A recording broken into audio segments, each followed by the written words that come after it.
Welcome to Samba Samba. Enjoy the video. You start by picking a thin curved needle and strong polyester or silk thread that matches the hair. Thread the needle and tie a secure double knot, leaving a 2-3-inch tail. This prevents slipping.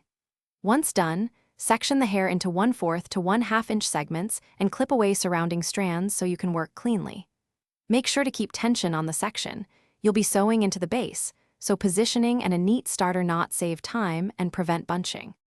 You now begin stitching by inserting the needle near the scalp base, catching a small bundle of hair, and if applicable, the weft or fabric anchor.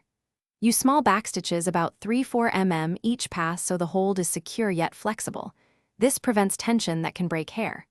Once you complete a row, make sure to lay stitches evenly spaced and keep the thread taut but not tight, because too much tension pulls at follicles. Repeat across sections, checking alignment as you go. You finish by locking the final stitch with 2 to 3 tight knots on the underside, then trim the thread close to the knot so nothing shows. Once done, blend the sewn sections by gently brushing and using a minimal styling product to smooth transitions.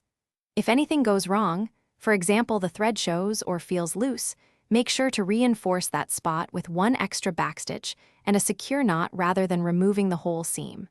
Finally, inspect under light and adjust any uneven spacing. Thanks for watching. Consider subscribing if we helped you.